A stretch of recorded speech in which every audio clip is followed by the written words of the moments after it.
The very first major project I did in sculpture class was a self-portrait project. I called it Boom, Dear Fallujah, Thanks for the Memories. That was in Fallujah, November 15th in 2004.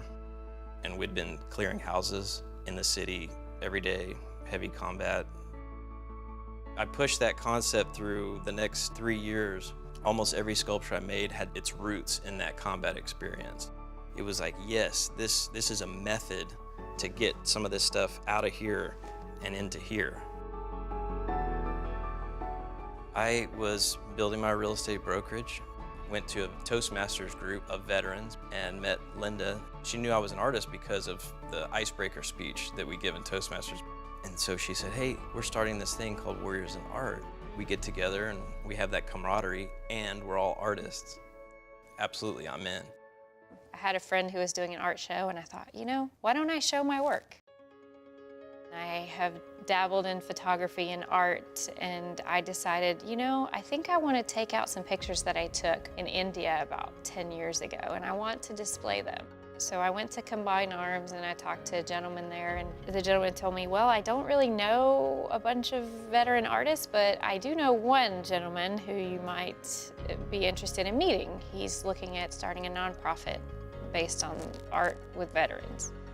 When we met, I saw Michael as he was with this idea, and we both have a passion for the impact that art has on the community, on veterans, the opportunities that it provides for self-expression and for growth, and quite honestly for healing. And it seemed like the perfect opportunity for us to do good.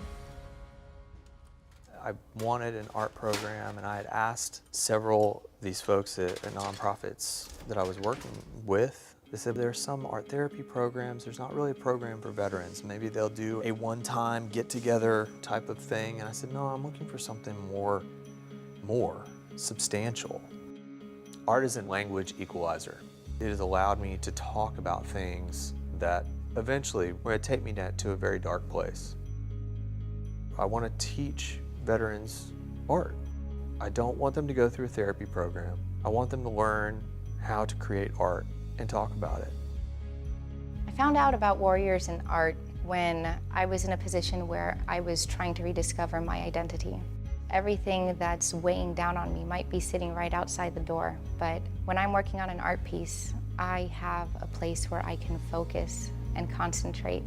It's my proof to myself that I'm capable of control and growth and change.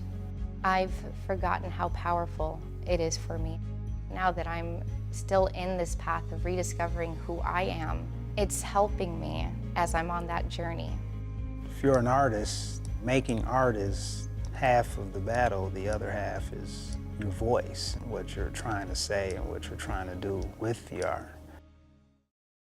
The most successful people are the people that's constantly reinventing, maybe not themselves, but how they're presenting themselves to other people, to the world. Had it not been for art, I'm not sure what would force me to do that. Being an artist, that's the way for me. I really enjoy seeing the other veterans' artwork, and I'm impressed with their level of talent until Warriors in Art. I really didn't have any fellow veteran artists to speak of, and now I know over a dozen, I think. It's a very vibrant veteran community here. I want it to be connected to the vibrant art community that we have in Houston. You don't consider them groups of people that are going to spend time together. Well, I want to change that. Empowering Arms is proudly presented by the International Brotherhood of Electrical Workers 716. For more inspiring stories, go to khou.com/empoweringarms.